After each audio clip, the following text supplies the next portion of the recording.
Hey everyone. Thanks for clicking. I'm Alex. I'm 32, and 3 years ago, my own mother called me a worthless failure at my brother's engagement dinner, kicked me out of my childhood home, and announced she was giving the entire house to him as a wedding gift. It was an inheritance I was supposed to share, stolen in a single sentence. Before I tell you about the moment my brother drove past my new place and his jaw hit the floor, let me know where you're watching from in the comments below. I read every single one. It's a day that plays over in my mind like a movie I can't turn off. Each detail burned into my memory. The heavy scent of my mother's signature roast chicken and garlic mashed potatoes filled our formal dining room in Greenwich, Connecticut. The air itself felt heavy, thick with unspoken tensions that clung to the velvet drapes. It was supposed to be a celebration. My older brother, Leo, the golden child, was getting married.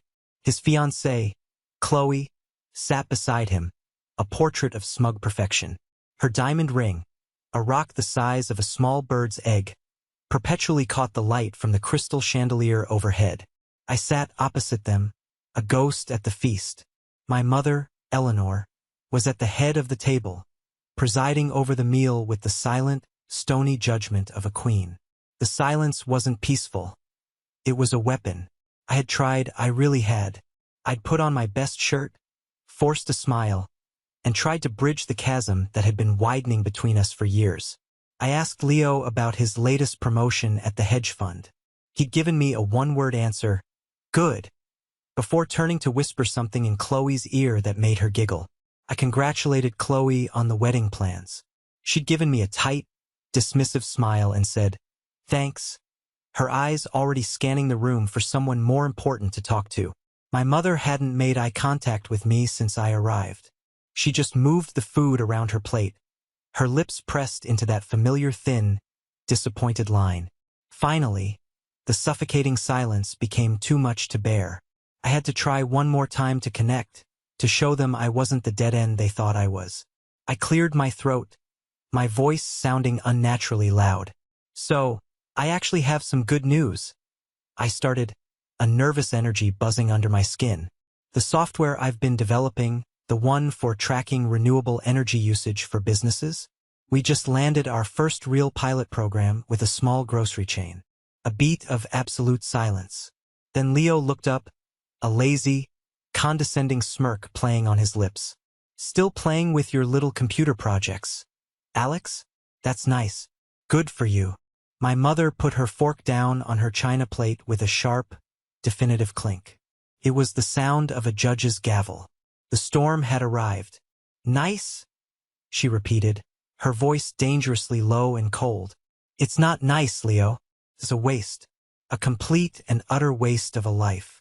She finally turned her gaze on me, and her eyes were like chips of ice. "I look at you, Alex, and all I see is disappointment. Your brother is a vice president. He has a future, a real salary, a fiancé. He is building something. And what do you have? A pilot program? You're 32 years old and you have nothing to show for it. No savings, no serious job, just hobbies." My throat felt like it was closing up. "It's more than a hobby, Mom. It's my career." "A career?" She let out a short, bitter laugh that cut me to the bone. "Don't be ridiculous. You are a failure. And I will not have a failure living under my roof and tarnishing this family's name any longer." She rose from her chair, her napkin falling to the floor like a surrendered flag. "Leo and Chloe are getting married. They need a proper home to start their lives, a home that reflects their status. So, I'm giving them this house, as an early wedding present, an inheritance for the son who actually made me proud." The words hung in the air, sucking all the oxygen out of the room. I stared at Leo, searching his face for any sign of shock or protest. There was none, only a flicker of pure, unadulterated triumph. He knew. This had been planned. I was being ambushed. "Mom, you can't be serious," I whispered, the words barely audible. "I have never been more serious," she said, her voice like steel. "Pack a bag. I want you out. Tonight." And just like that, 25 years of my life in that house were erased. I stood up, my chair scraping harshly against the polished hardwood floor. I didn't shout. I didn't plead. A strange, cold calm had settled over me. I looked at each of their faces one last time, memorizing the image of their victory. Then I turned and walked out of the dining room. I went up the stairs to the room that had been my sanctuary, threw a few clothes into a duffel bag, and walked back down. As I reached the front door, the heavy oak door I'd run through 1,000 times as a kid, I paused. I could hear their voices from the dining room, the murmur of conversation already resuming as if nothing had happened. I hadn't been a person to them. I had been an inconvenience, and now I was gone. The door clicked shut behind me, the sound echoing in the cold, empty night. It was the sound of my life breaking in two. That night wasn't a sudden earthquake. It was the final, violent collapse of a structure that had been rotting from the inside for decades. The signs were always there, written in the language of birthday presents and holiday dinners, of praise and punishing silence. Growing up in Greenwich, my mother taught us that life was a competition, and perception was reality. It was about having the right address, the right car, the right kind of children. For her, Leo was the right kind of child. I was a flawed product, a source of constant, low-grade embarrassment. I remember my 16th birthday with perfect clarity. It was a quiet Tuesday night. My dad, Richard, was still alive then, a warm, grounding presence in a house that often felt cold. He slid a box across the dinner table. It was a generic brown cardboard box, a little beat up around the edges. Inside was a used laptop. It had a few scuffs on the lid, but it was a beast. A machine with a powerful processor and a high-end graphics card. "It's got more RAM than you'll know what to do with," he'd said, his eyes sparkling with a shared, secret excitement. "This will let you run the simulations for that energy tracking app you're designing. It'll take it to the next level, son." For me, it was like being handed the keys to the universe. My mother, however, had barely looked up from her salad. "Another toy," she'd sighed, the word dripping with disappointment. "Richard, you indulge his fantasies. He needs to be focused on his SAT prep, not these games." That night, my dad and I stayed up until 2 a.m. in the garage, our makeshift lab. We had a giant whiteboard on one wall, and we sketched out complex algorithms and data flow charts. He was a software engineer by heart, a man who had traded his passion for a lucrative but soul-crushing career in finance to please my mother. He saw a part of his younger self in me, the part he'd had to sacrifice. He was the only one who understood that what I was doing wasn't a game. "Don't ever let anyone tell you this is a waste of time, Alex," he told me, his hand on my shoulder, the smell of whiteboard markers sharp in the air. "What you're building, this is the future. They just can't see it yet." 6 months later, the house was transformed for Leo's 16th birthday. It was like a scene from a movie. Professional caterers with white jackets bustled in and out of the kitchen. A DJ was set up by the pool, the bass thumping through the floorboards. The main event was in the driveway. A brand new, cherry red sports car, a machine of pure, pointless speed, with a giant, ridiculous bow on the hood. My mother stood beside it, beaming with a kind of radiant pride I had never seen directed at me. She handed Leo the keys as her friends and our relatives applauded. My uncle, Lawrence, her brother, was there, of course, clapping Leo on the back with a booming laugh. "Now that's a sweet ride. Wall Street's future star deserves nothing less." I stood off to the side, near the dessert table, holding a paper plate and feeling like a stranger at my own family's home. Later that evening, I was walking past the study and overheard my mother talking to Uncle Lawrence. The door was slightly ajar. "Leo just gets it, you know?" she was saying, her voice filled with a deep, satisfied pride. "He understands how the world really works. Money, ambition, status. That's what matters. Alex, he's just lost in his own little world of codes and wires. It's worrisome." My uncle had made a soothing noise. "Don't you worry, Eleanor. Some kids are just late bloomers. He'll come around. Though I have to say, those nerdy hobbies won't ever buy him a house in this neighborhood." Their shared laughter followed me down the hall. It wasn't loud or cruel. It was worse. It was casual, dismissive, as if my entire identity was a mildly amusing joke. My dad was my shield, my translator, my advocate. When I won first place at the regional high school science fair for a working prototype of my home energy monitor, he was the one cheering so loudly he embarrassed me. He took the cheap, plastic trophy and the certificate and had them professionally framed. He hung the newspaper clipping with its grainy photo of me right in the center of his home office wall. "The world needs innovators like you, Alex," he'd said, his voice thick with an emotion that made my throat tighten. "Not just another banker." My mother glanced at the trophy when I brought it home and offered that thin, tight smile that was more of a grimace. "That's nice, dear. Just a school project, right?" It wasn't a question. It was a statement, a box she was putting me in. It was her way of diminishing the achievement, of keeping my world small while she was expanding Leo's. She couldn't see the hours of work, the passion, the vision. All she saw was something that didn't come with a price tag or a fancy title from a big corporation. She saw something worthless. And when she looked at it, I knew she was really looking at me. The foundation of my world didn't just crack. It disintegrated 3 weeks before my high school graduation. It was a rainy Thursday night in May. My dad was driving home from a late meeting in the city. The police report said a truck hydroplaned on the slick asphalt of the interstate. It was instantaneous. One phone call from a state trooper, a blur of flashing red and blue lights painting streaks on our wet windows, the sterile antiseptic smell of a hospital waiting room, and then he was gone. The last real conversation I ever had with him was just a few days before the accident. He'd found me in the garage, hunched over my laptop, trying to debug a piece of code that was making my head spin. He didn't say anything for a few minutes, just watched me. A thoughtful, almost melancholy expression on his face. "You know," he started, his voice quiet, "I was like you once. I loved building things, solving complex problems. I was going to start my own software company." He paused, looking at the tangled lines of code on my screen. "Then I met your mother. I went into finance. It was good money, it gave our family this comfortable life, but a part of me always wondered what if. A part of me feels like I've been playing a role for 30 years. He looked me straight in the eye, his gaze intense. "Alex, promise me something. Whatever you do with your life, follow your heart. Build the things you want to build. Don't chase the money like I did. The fulfillment, it's not the same. Don't let anyone talk you out of your dreams." I had mumbled something like, "Sure, Dad, I promise," not fully grasping the profound weight of his words. They felt like just another piece of fatherly advice. Now, they were his last will and testament to me.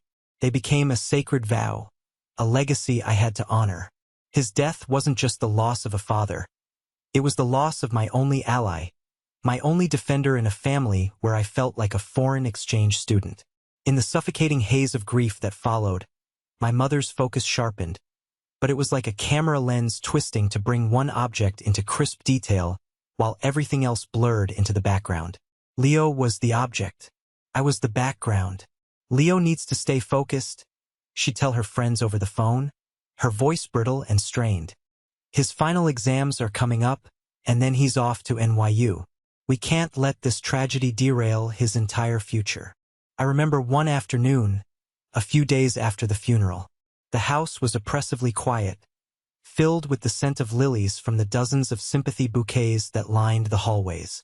I found my mother in the study, my dad's study, on the phone with a lawyer.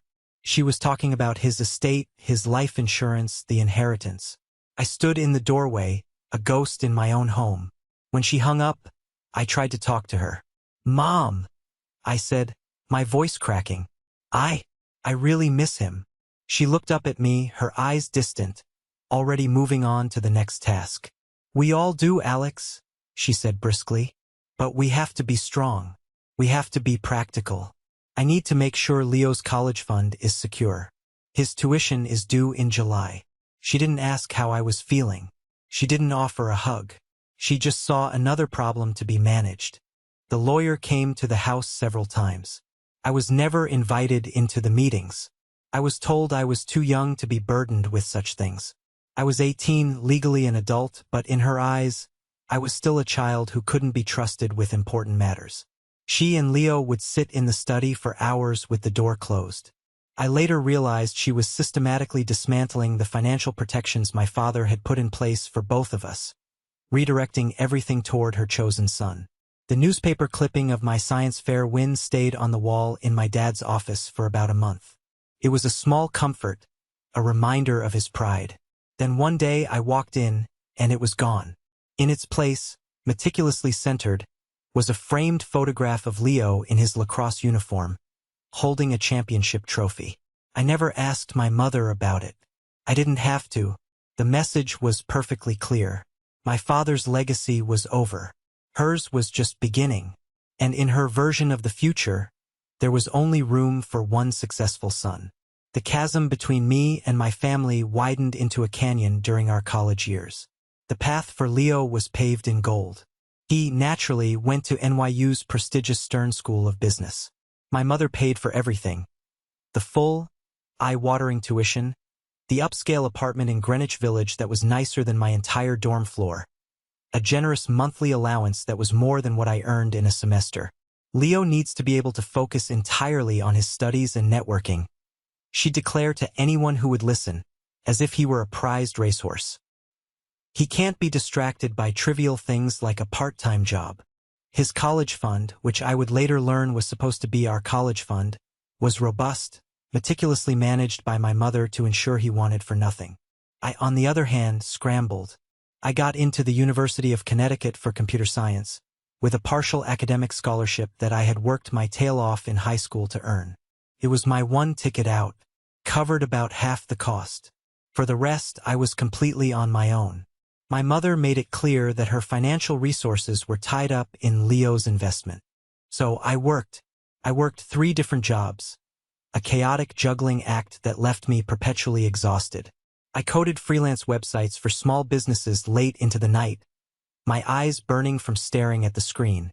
I waited tables at a Greasy Spoon diner on weekends, coming home smelling of fried onions and dealing with condescending customers.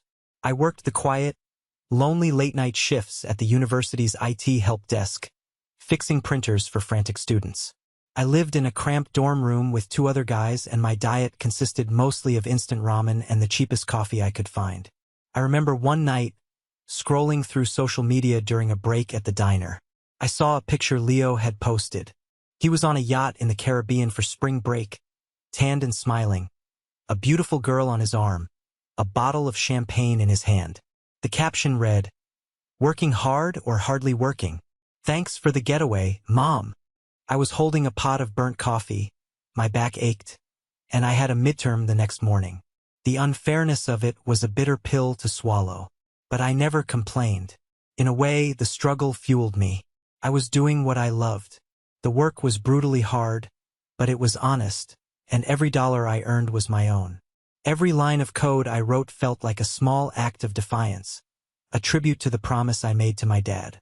The phone calls home were always a painful exercise in frustration. Leo just had dinner with a senior partner at Goldman Sachs. My mother would report, her voice buzzing with an excitement she never had for me. "He's making such wonderful connections. His future is practically guaranteed." "That's great, Mom," I'd say, forcing enthusiasm into my voice. "I just finished a project modeling solar panel efficiency for one of my classes. My professor thinks it has real commercial potential." There would be a pause. "Oh," she'd finally reply, the energy draining from her voice. "That's interesting, dear.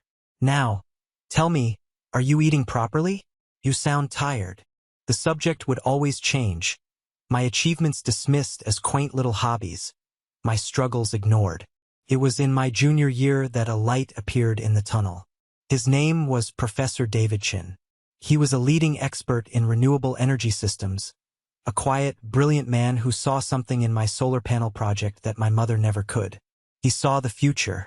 He became my mentor, the first person since my dad who looked at my work and saw potential instead of foolishness.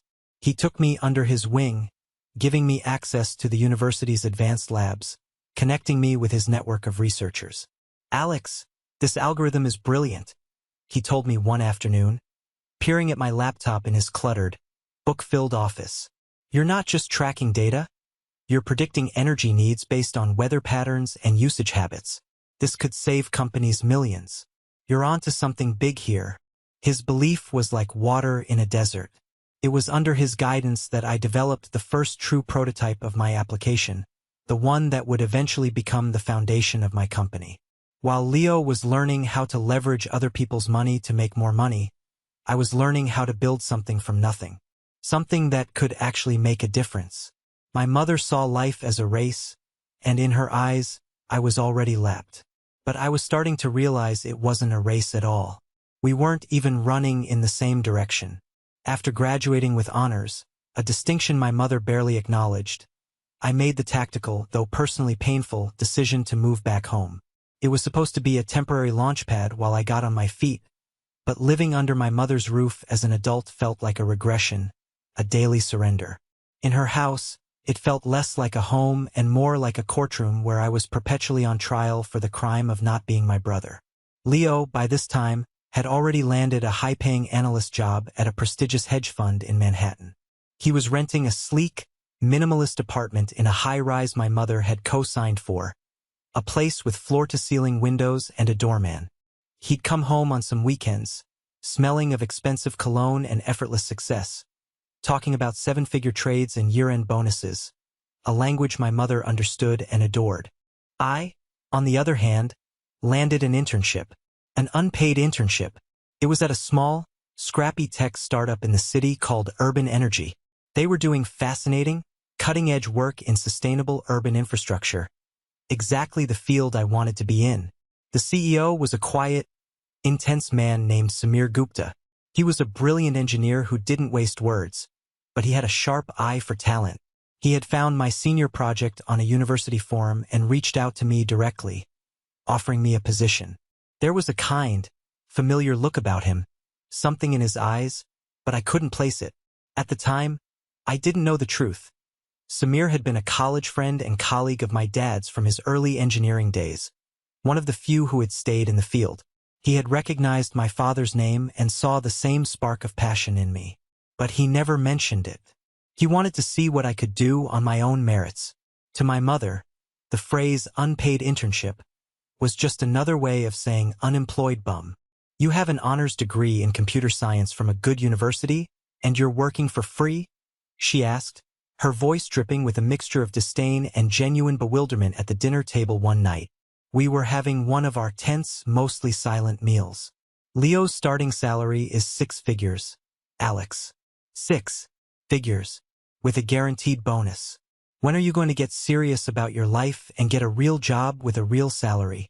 My Uncle Lawrence, who had a preternatural ability to show up for dinner whenever there was a chance to dispense his patronizing wisdom, chimed in. Now, Eleanor, give the boy a chance, he said, patting my arm with a soft, fleshy hand. It was meant to look like he was defending me, but it was just another form of attack. Every generation has its dreamers. It's a noble gamble, Alex, but a gamble nonetheless. You have to understand finance, you see, that's stability. That's a sure thing. Your brother is building a secure future. This tech stuff, it's a lottery ticket, and most tickets are losers. The message was always the same, a constant, demoralizing chorus. What Leo did was real, what I did was a fantasy. Every single day was a grind. I'd wake up before dawn to catch the commuter train into the city, work 10 to 12 hours for free, soaking up every bit of knowledge I could, and then take the late train home, exhausted, to a house where I felt like a disappointment. I poured every ounce of my being into that internship, driven by a desperate, burning need to prove them all wrong. More than that, I was driven by the quiet, persistent memory of the promise I made to my dad in the garage all those years ago. I just hoped it would be enough. I often wondered, though, if I was chasing a dream or just running from their judgment. At Urban Energy, I thrived. I wasn't just fixing bugs. I was improving core systems. One afternoon, Samir gave me a complex problem that had stumped their senior engineers for weeks. An inefficiency in their data processing that was costing them server time and money. I locked myself in a small conference room for 2 days, fueled by coffee and a stubborn refusal to fail. I didn't just fix it. I rewrote the entire module, making it 10 times faster. I presented it to Samir, my hands trembling slightly. He reviewed my work in silence, his expression unreadable. After 5 long minutes, he just nodded slowly and said, "Good work, Moore.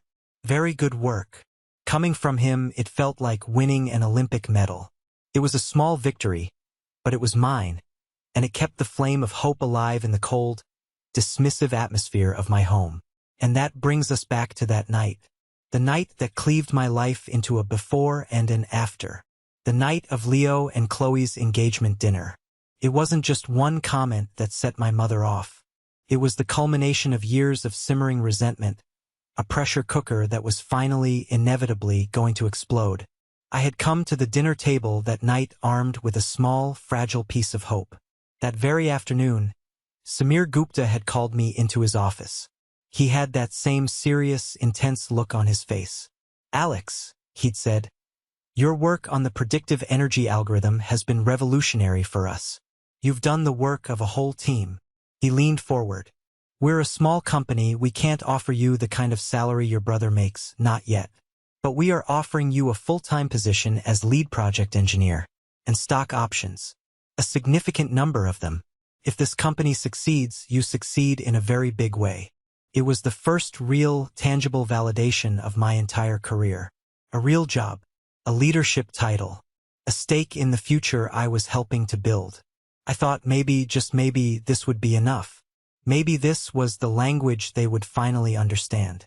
So when Leo smirked about my little computer projects, I took a deep breath and laid my cards on the table. "Actually," I said, trying to keep my voice steady and professional, "I was just promoted to lead project engineer today. It's a full-time, salaried position."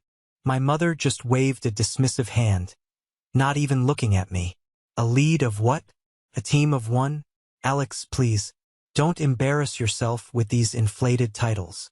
Chloe let out a tinkling, condescending laugh. "Oh, that's sweet. It's so important to have a passion, isn't it?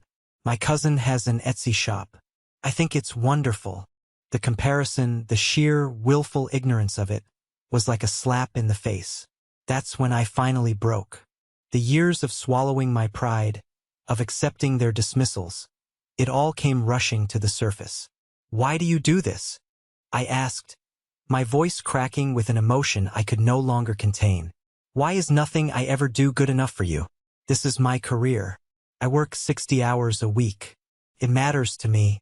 It's important work that could actually help people, not just make rich people richer." The jab at Leo's profession was a mistake. My mother's face hardened into a mask of cold fury. "Important?" she scoffed, her voice low and menacing. "Let me tell you what's important, since you are clearly so naive.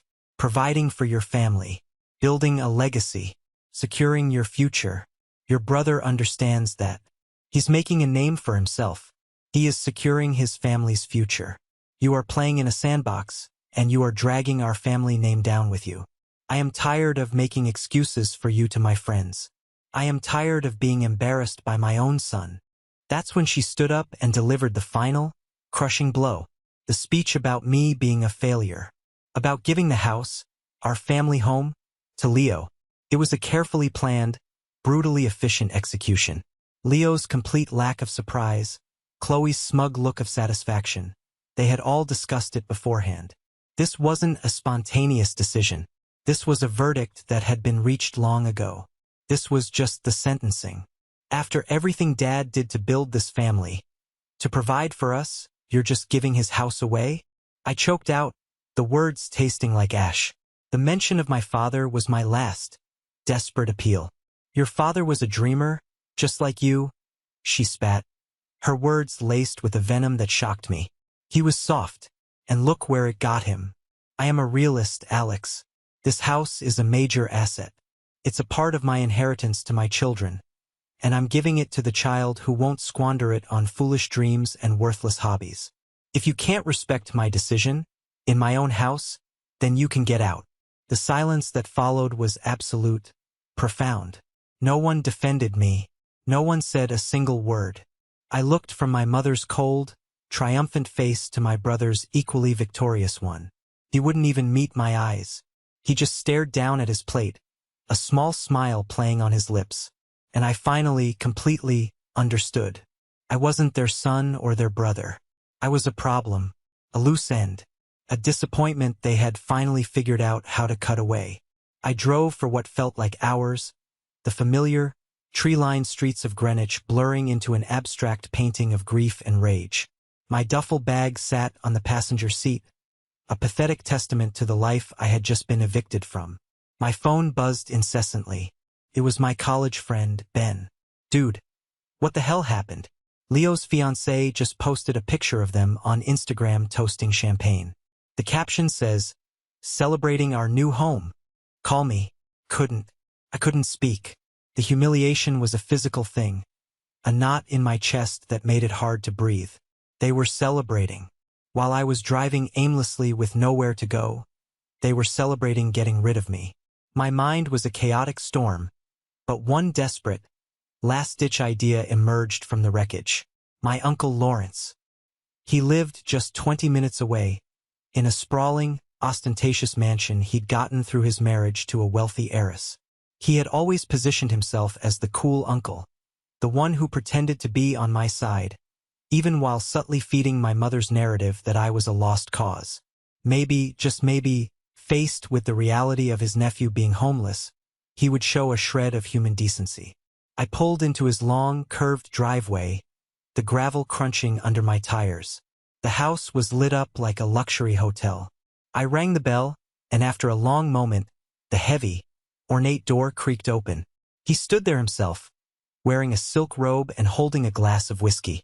His usual jovial mask was gone. His face was stern, guarded. "Alex, what on earth are you doing here at this hour?" he asked, not making a move to let me in. He physically blocked the doorway.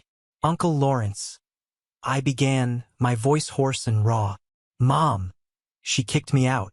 She's giving the house to Leo. The whole house. I have nowhere to go. I just need a place to stay for a few nights. Just until I can figure things out. Find an apartment." He sighed. A long theatrical sigh of deep disappointment. He swirled the whiskey in his glass. "I heard," he said coolly. "Your mother called me. And honestly, Alex, I'm not surprised.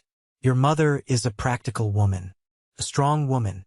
You can't expect to live off her generosity forever while you chase these technological fantasies."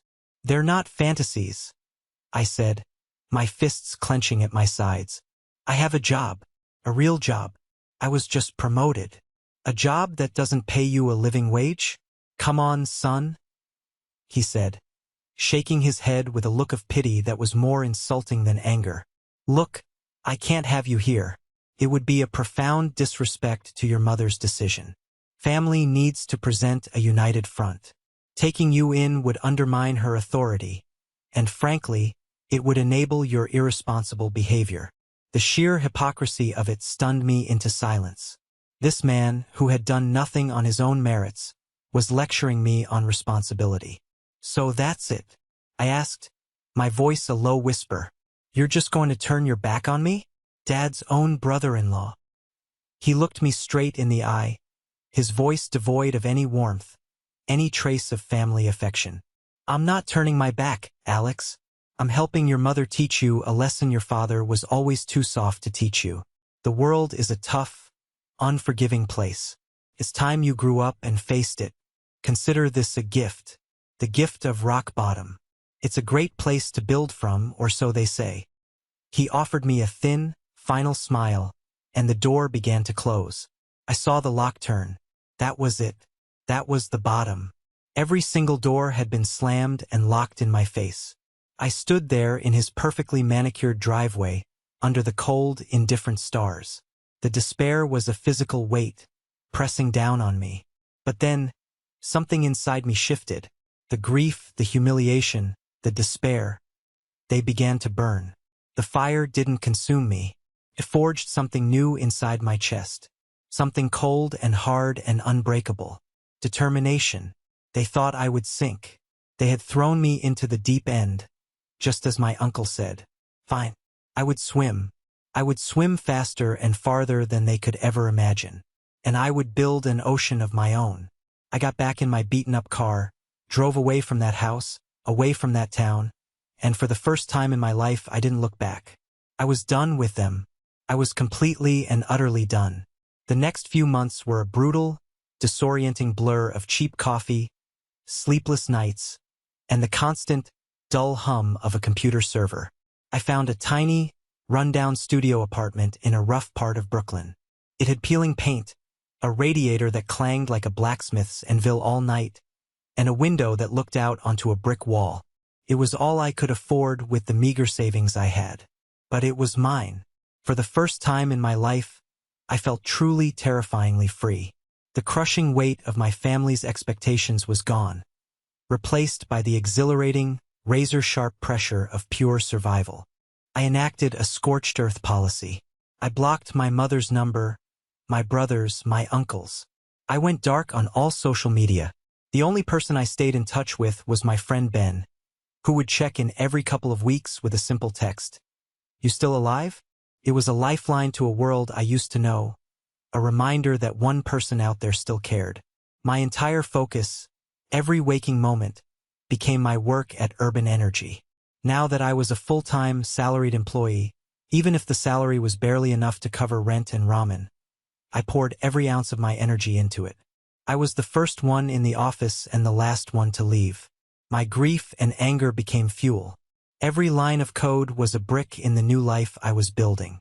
One evening, feeling stuck on a particularly complex problem and overwhelmed by loneliness, I took a chance and reached out to my old mentor, Professor Chun. We met for coffee at a small cafe near his university. I told him everything that had happened, the dinner, the house, the rejection from my uncle. I laid it all out, the whole ugly story. He listened patiently, his expression calm and unreadable.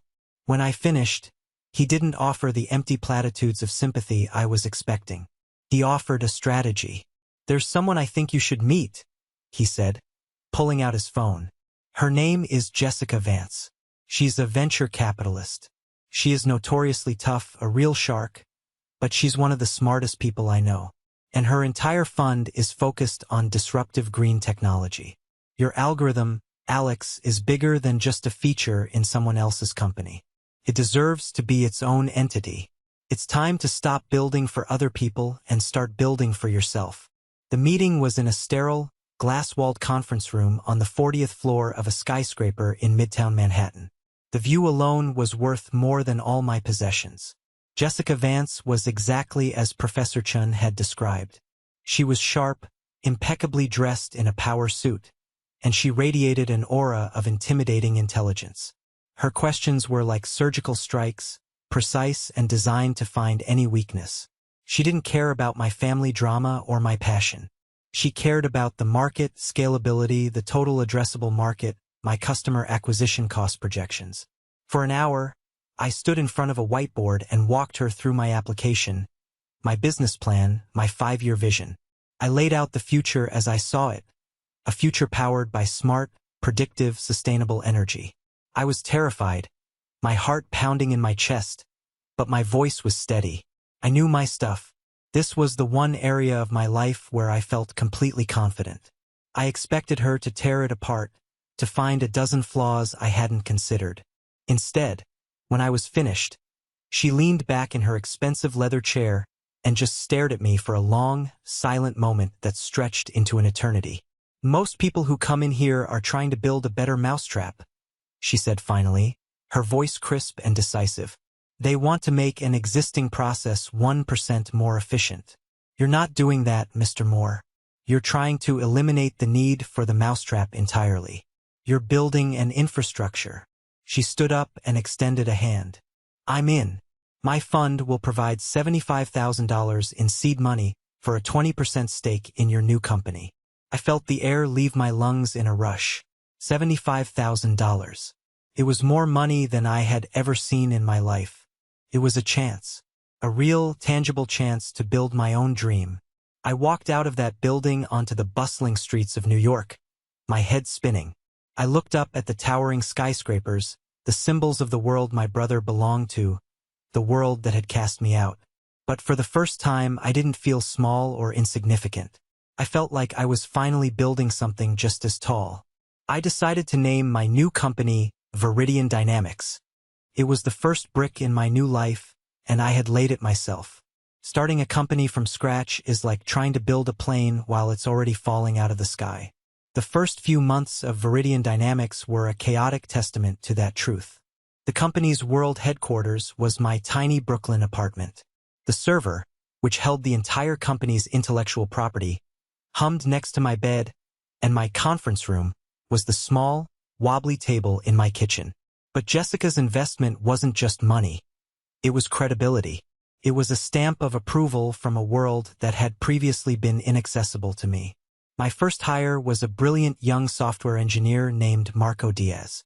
He was fresh out of Carnegie Mellon, hungry, idealistic, and he believed in the mission. He didn't care that our office was my living room or that our coffee was instant. He saw the elegance and potential in the code. Together, we were a two-man army.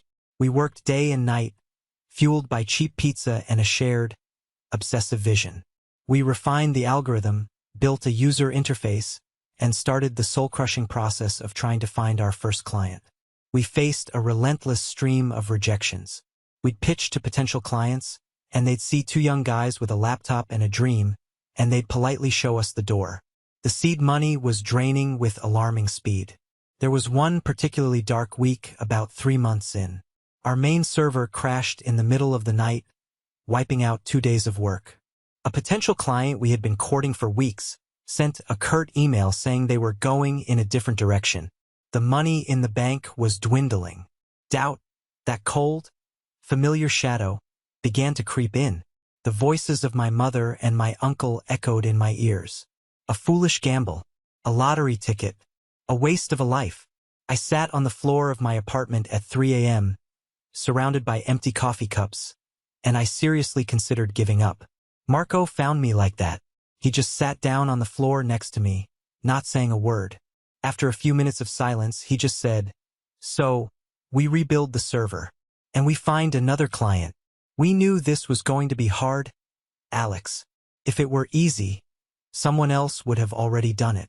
His simple, unwavering belief was the lifeline I needed.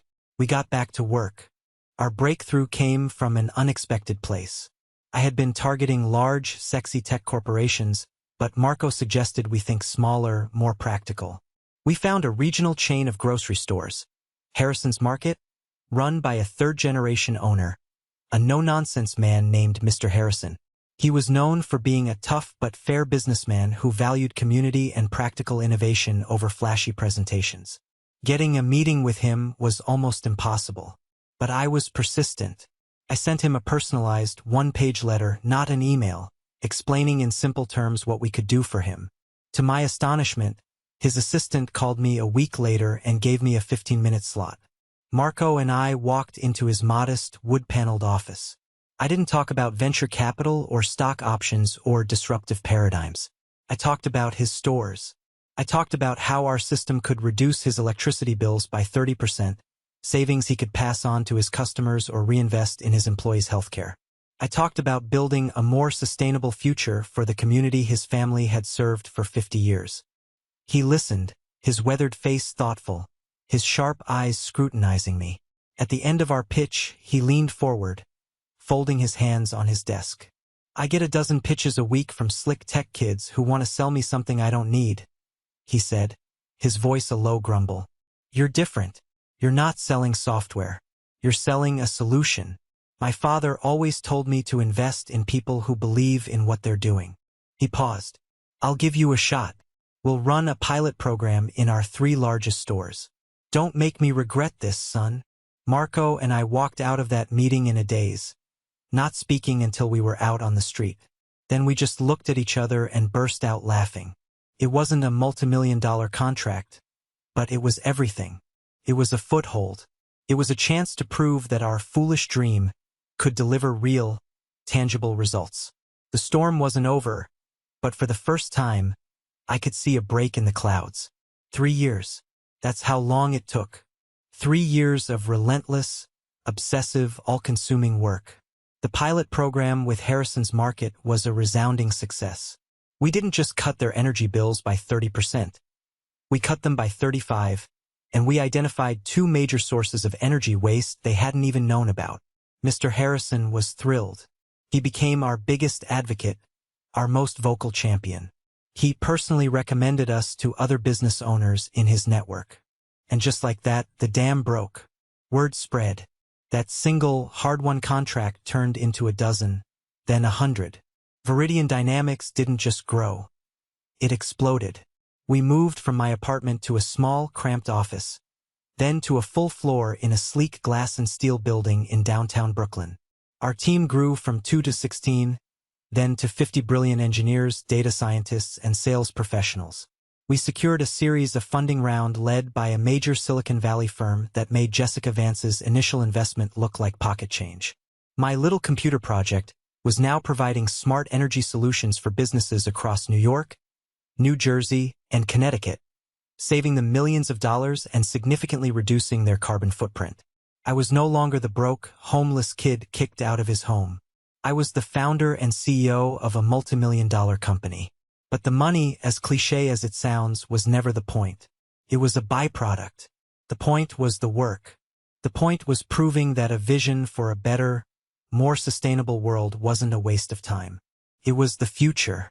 With my success came a level of financial freedom I had never imagined possible. I could have bought a penthouse in Manhattan with skyline views, a flashy sports car to rival the one my mother bought Leo, all the glittering symbols of success that my mother and brother valued so highly. But I wanted something different. I wanted something real. I wanted a home. Not just a house, but a home. A place that was a physical manifestation of everything I believed in. My lawyer helped me find the perfect piece of land. It was a beautiful 7-acre wooded lot back in Greenwich, not far from where I grew up. It sat on a quiet, secluded road. Felt right. Felt like closing a circle, but on my own terms. On that land, I didn't just build a house. I built a statement. I hired the best architects and engineers in the country, specialists in sustainable design. We designed a modern, minimalist masterpiece of glass, steel, and reclaimed wood that blended seamlessly into the surrounding forest. It was completely self-sustaining, a living laboratory for the technology my company was creating. It was fully integrated with our own systems, running on a vast array of hidden solar panels, with a geothermal heating and cooling system, and a state-of-the-art water reclamation system that recycled every drop of water used. It was a net-zero home. It actually produced more energy than it consumed, feeding the surplus back into the town's power grid. The construction took over a year. I was there every week, overseeing every detail. One day, while the foundation was being poured, I found an old, rusted metal box buried near a large oak tree. Inside, wrapped in oilcloth, were a set of hand-drawn blueprints. They were dated 20 years ago. They were my father's. They were his original amateur sketches for the sustainable home he had dreamed of building on this very land. Seeing his familiar handwriting, his notes in the margins, it was like a message from the past, an affirmation that I was on the right path. The finished house was my sanctuary. It was quiet, beautiful, and a testament to the power of a dream. I had built it from nothing. I didn't do it to show off or to spite my family. I did it for me. I did it for the promise I made to my dad. It was a place of peace, far removed from the noise and judgment of my past.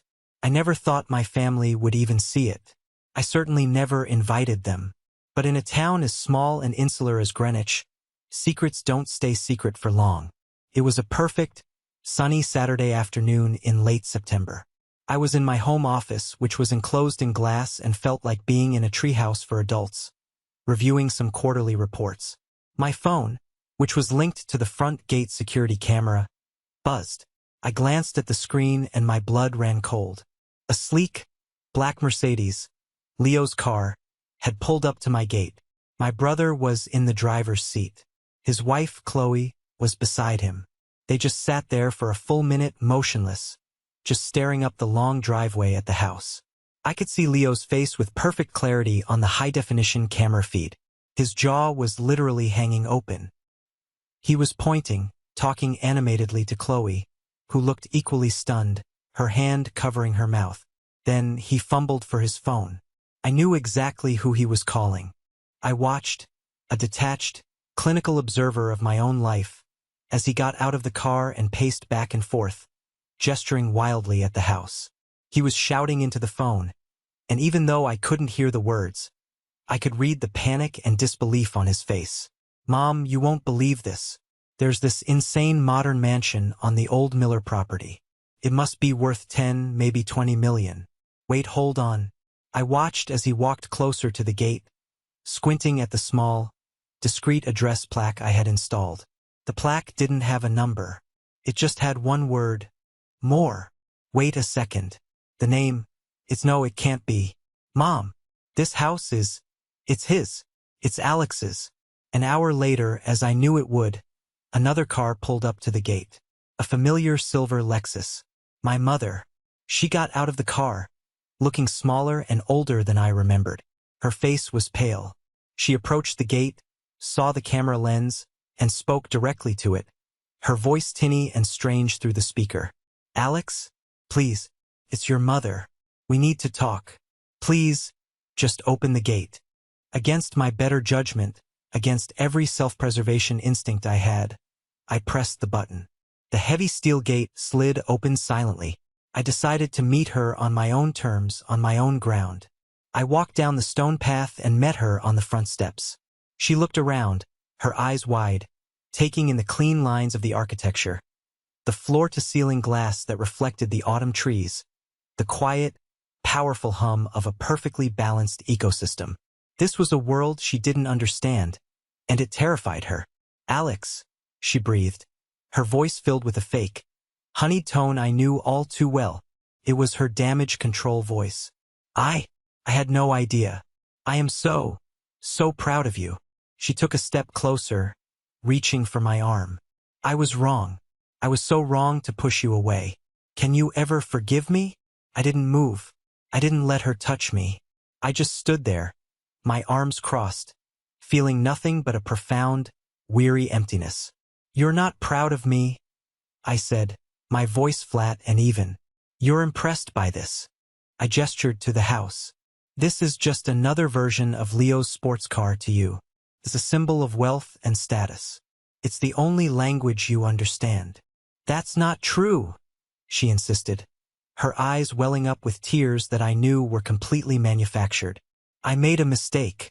I was scared for you. I was trying to protect you, to push you towards what I thought was success. I want you back in my life. I want my family back." That's when the years of buried anger finally rose to the surface. It wasn't hot and explosive. It was cold and sharp and precise. "My family? You declared I wasn't part of your family 3 years ago. You threw me out with nothing but a duffel bag and the clothes on my back. But look what you've built," she pleaded, her voice rising. "It all worked out for the best, didn't it? My pushing you was the motivation you needed." I laughed, a short, humorless, brutal sound. "It worked out because I left. It worked out with no help from you. In fact, it worked out in spite of you." I took a deep breath, ready to deliver the final, killing blow. The one piece of the story she never knew, the one that would dismantle her entire self-conception. "You want to know the real reason I built this house, right here on this specific piece of land?" I asked, my voice dropping to a near whisper. "Do you have any idea who bought this property 20 years ago? Before the Millers?" She looked confused, her manipulative tears forgotten. "No, I don't remember." "Let me remind you," I said, my voice like ice. "A young software engineer bought it.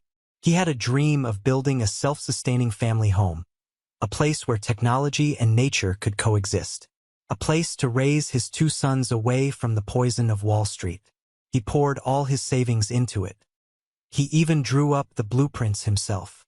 I paused, letting the words sink in. But his wife thought it was a foolish, impractical dream. She mocked him for it, told him to sell it and invest in something real, something that would impress her friends. So he did. He sold the land. He gave up his dream. And he went into finance to please her. The color drained from her face as the memory, the one she had deliberately buried, came rushing back. Her mouth opened, but no sound came out. "Yes," I said softly, twisting the knife. "Dad bought this land. This was his dream. The dream you called stupid. The dream you made him sacrifice." I pulled my phone from my pocket, swiped to a photo of the old, hand-drawn blueprints I had found, and held it up for her to see. His familiar handwriting was in the corner. "I didn't build this house for you. I didn't build it to impress you or Leo. I built it for him. I finished what he started. So don't you dare come here to my father's house and try to claim any part of this victory. You are not welcome here." She just stood there, speechless, her face a mask of pure, unadulterated horror. For the first time in my entire life, I had left my mother with absolutely nothing to say. This is the moment that changed everything, when I finally took back control of my own story. Thank you for staying with me to this point. You are amazing. Please help me out by liking this video and commenting the number 1 below, just so I know you made it this far with me. It not only helps more people find this story, but it also lets me know that my experiences mean something to someone out there. Your support is the biggest motivation for me to continue sharing the rest of this journey. In a town like Greenwich, gossip is a more valuable currency than gold. The story of what happened at my gate, of my mother's confrontation and my final revelation, spread through the manicured lawns and exclusive country clubs like a particularly virulent strain of ivy. Leo must have told someone, who told their spouse, who told their tennis partner. The narrative wasn't just the simple, satisfying tale of the failure son becoming wildly successful. It was darker, more complex. It was the story of a mother who had not only cast out her son but had also crushed her late husband's dream. A dream that son had then resurrected in the most spectacular way possible. It was the one thing my mother's carefully curated world couldn't tolerate. A stain on her public image, a story that painted her not as a strong matriarch, but as a cruel, materialistic hypocrite. Her friends, the ones she had lunch with every Tuesday, the ones she played bridge with, started to pull away. The calls stopped. The invitations to charity galas and dinner parties dried up. She had built her entire identity on being the mother of a successful Wall Street star, the widow of a respected financier, the queen of her social circle. I had exposed the ugly, rotten foundation beneath the flawless facade. Her status, the currency she valued above all else, was suddenly irrevocably devalued. One afternoon, I was in a local coffee shop, a place I rarely went, to meet with a contractor. While I was waiting, I overheard 2 women at the next table. They were older, impeccably dressed, and I recognized them as being part of my mother's circle. They were speaking in low, conspiratorial whispers. "Can you even imagine?" one of them said. "To do that to her own son. And after what he revealed about Richard's dream for that land. It's just monstrous." "I know," the other replied, stirring her cappuccino. Eleanor always went on about how impractical Richard was before he went into finance. It turns out she was the one who was short-sighted. She tried to call me yesterday, and I let it go to voicemail. What is there to even say? I sat there, hidden behind my laptop, and felt a strange, hollow sensation. It wasn't triumph. It wasn't joy. It was just a quiet, sad confirmation of the world I had escaped. A week after our confrontation, I got a text from a number I didn't recognize. "Still playing with your little tech toys, I see. Quite the expensive treehouse you've built. Don't forget who has the real education. Your brother deserved that house. Family should be loyal." It was my Uncle Lawrence. The same condescending tone, the same petty jealousy, the same twisted definition of loyalty. 3 years ago, a message like that would have wounded me, sent me into a spiral of self-doubt. Now, it was just pathetic. It was the desperate squeak of a man whose entire worldview was crumbling. I didn't feel anger. I felt a distant, clinical pity. I deleted the message without a second thought and blocked the number. I was done engaging with their poison. My peace was more valuable than any last word. My friend Ben called me a few days later. "Man, you've really shaken the hornet's nest," he said, a note of awe in his voice. "My mom plays bridge with some of your mom's old friends. Apparently, Eleanor is a total wreck. She's telling everyone you've been brainwashed by new money. and have forgotten the meaning of family. I just sighed, looking out my office window at the calm, peaceful woods. The meaning of her family was a transaction, Ben. I just refused to be the bad investment anymore. He was quiet for a moment. Well, for what it's worth, he said. My mom told me everyone sees right through it. They know what she did. In their world, being publicly humiliated is worse than being broke. She's the one who looks like a fool. It was a strange feeling. I hadn't sought revenge. I had only sought to build a life for myself. But justice, in its own slow, inexorable way, was being served. The social standing my mother had sacrificed her own son for was evaporating before her very eyes, all because of a truth she could no longer control. About a month later, I got a call from an unexpected person. Samir Gupta, my first boss, my dad's old friend. He had seen an article about Viridian dynamics in a business journal and wanted to offer his congratulations. We agreed to meet for lunch. We sat at a quiet corner table at a restaurant downtown. After some small talk about the business and the rapid growth of the company, he got a serious look on his face. Alex, he said, leaning forward slightly, I've been thinking a lot about your dad lately. Seeing your success. He would be so incredibly proud. But there's something I think you should know. Something I probably should have told you years ago, but it wasn't my place. He took a sip of water. Richard wasn't just a brilliant engineer. He was also a very careful, meticulous planner, especially after you boys were born. He worried about the future. He slid a file folder he had brought with him across the table. Before he died, Richard set up a substantial trust fund, an inheritance for his boys. I helped him with some of the paperwork. It was to be split evenly between you and Leo, to be accessed for your education, and then the remainder to be given to you both when you turn 25. He appointed your mother as the trustee, never imagining she would do anything but honor his wishes. I stared at him, my mind struggling to process his words. A trust fund?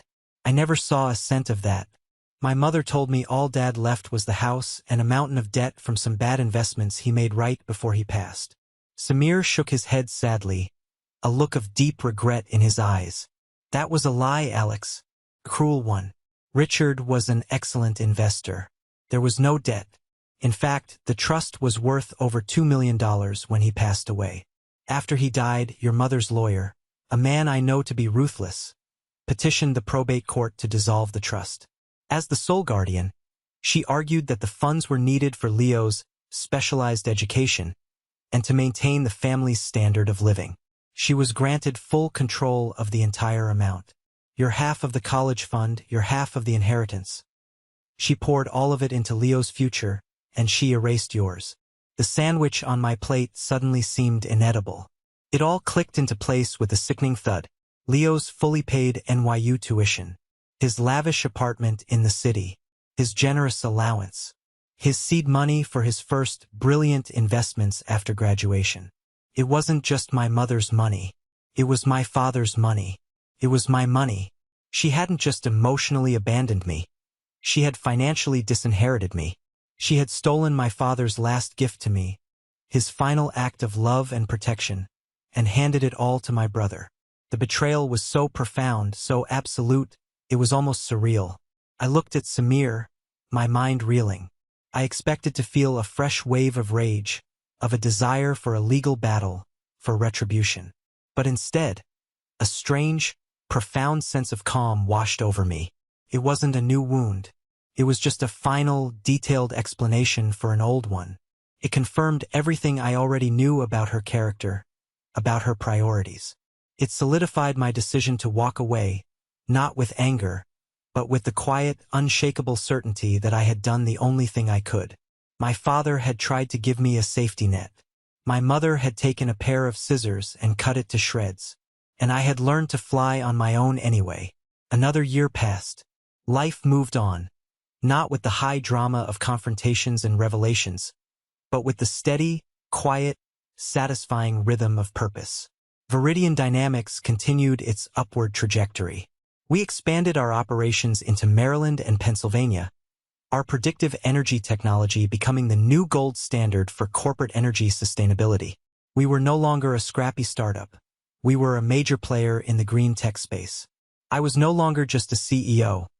I was a recognized innovator, invited to speak at major industry conferences and universities about the future of sustainable technology.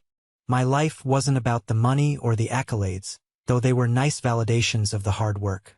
It was about the work itself. It was about the team I had built around me. Marco, my first employee, was now my chief technology officer, a brilliant leader in his own right who was respected throughout the industry. We had built a company culture based on respect, collaboration, and a shared passion for solving difficult problems, the exact opposite of the toxic, zero-sum hierarchy of my childhood family. These people, my team, my mentor Professor Chun, my loyal friend Ben, they were my real family. The one I had chosen, the one that had chosen me back, not the one I was born into by accident of biology. The house my father had dreamed of, the house I had built, became my true sanctuary. I spent my weekends hiking the wooded trails on the property, my dog running ahead of me.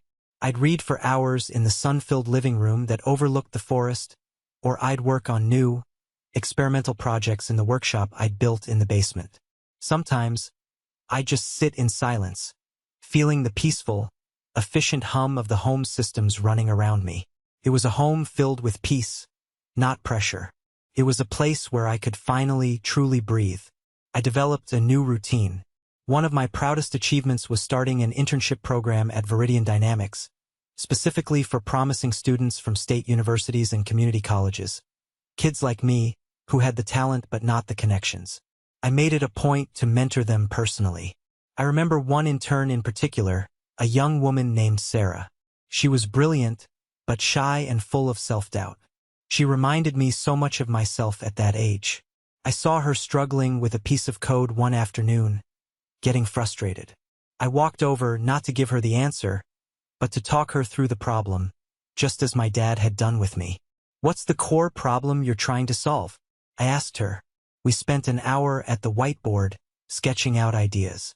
When she finally solved it herself, the look of pride and excitement on her face was more rewarding than any multimillion-dollar contract. I was breaking the cycle. I was becoming the supportive figure for others that my father had been for me. I was paying his legacy forward. I never unblocked my family's numbers. I heard whispers about them through the grapevine, through Ben or the occasional news clipping, but I never sought them out. My mother had apparently sold the old house, the one she had so ceremoniously gifted to Leo, and downsized to a small condo. Her social life had never recovered from the scandal. My Uncle Lawrence, I heard, was facing serious financial troubles of his own after a messy and very expensive divorce. I felt nothing. No satisfaction, no anger, no pity. They were characters in a book I had finished reading a long time ago. Their story was no longer my story. My story was about looking forward, about building, about creating a legacy of innovation and mentorship that my father would have been proud of. I was finally at peace, healed from a wound I once thought would define me forever. I was more than just a survivor of my past. I was the architect of my own future. The final chapter of my old life, the epilogue I never asked for, came to me as it often did through Ben. He called me one evening, his voice hesitant, a tone I knew meant he had bad news he didn't want to share. "Hey man, got some weird news. You might want to sit down for this." He told me that Leo and Chloe's marriage, the one that had been celebrated on the night of my exile, had imploded in spectacular fashion. The pressure of my success, contrasted with their own stagnant life, had become a constant, toxic presence in their home. Chloe, apparently, had never let Leo forget that his failure of a brother now owned one of the most talked about and valuable homes in Greenwich. The envy had become corrosive, eating away at their relationship until nothing was left but resentment and blame. They were in the middle of a nasty divorce. But that wasn't the worst of it. The real disaster was financial. "After you built your house," Ben explained, his voice a mixture of disbelief and pity, "Leo became obsessed. He went a little crazy. He was desperate to one-up you, to prove he was still the real success story. So he quit his safe, high-paying job at the hedge fund and poured all his money, and a significant amount of your mom's, into a high-risk real estate venture." My stomach tightened. I had a sick feeling I knew where this was going. What kind of venture? He tried to copy you, Ben said. He started a development company to build luxury eco-mansions. He thought he could just slap some solar panels on a big, tacky house and call it green tech. He had no idea what he was doing, Alex. He didn't have your knowledge, your technical background, your passion. He was just chasing the image, the status. He was building monuments to his own ego. The project was a predictable, unmitigated disaster. He cut corners, used cheap materials, and his designs were inefficient and ugly. The whole thing was built on a foundation of arrogance and ignorance. The real estate market took a slight downturn, his investors got spooked and pulled out, and he was left holding a portfolio of half-finished, unsellable McMansions that were bleeding money. He had tried to play my game without understanding any of the rules, and he had lost spectacularly. He had declared bankruptcy. The final, bitter irony? The house my mother had kicked me out of, the grand prize she had awarded her golden child, the very symbol of his victory and my defeat, was now gone. To cover his mountain of debts in the bankruptcy and divorce proceedings, the court had forced its sale. It was seized by the bank and auctioned off for a fraction of its value to pay off his creditors. The ultimate symbol of his triumph had become the public monument to his failure. He had been given everything, the elite education, the family connections, the financial backing, the family home, my stolen inheritance. And he had turned it all to ash. I had been given nothing but a broken heart and a promise to my father. And from that, I had built an empire. It wasn't a victory. I felt no joy in hearing about his downfall. It was a tragedy. A hollow, wasteful story of how envy, when left unchecked, will always consume itself. And I was just glad, so deeply, profoundly glad, that I was finally far enough away to not get burned by the flames. So here I am today. I'm in my office, the one that feels like it's floating in the trees, the late afternoon sun slanting through the glass walls. On my desk, next to the sleek monitors displaying the real-time energy data of 1,000 buildings across the country, is a single old photograph in a simple wooden frame. It's of me and my dad, taken in our garage almost 20 years ago. We're standing next to a whiteboard covered in his messy, brilliant handwriting, a younger, scrawnier version of me beaming next to him, full of a hope I had long since forgotten and only recently rediscovered. Sometimes I look at that photo and think about the long, twisted, painful road that brought me to this exact spot. For a long time, especially in the early, angry days, I thought this journey was about proving my mother and brother wrong. I fantasized about the day I would be successful enough to rub it in their faces. I thought success would be the ultimate revenge. But I was mistaken. Standing here now, in this house built on a dream, running a company built on a promise, I finally realized the truth. My journey was never about proving them wrong. It was about proving my father right.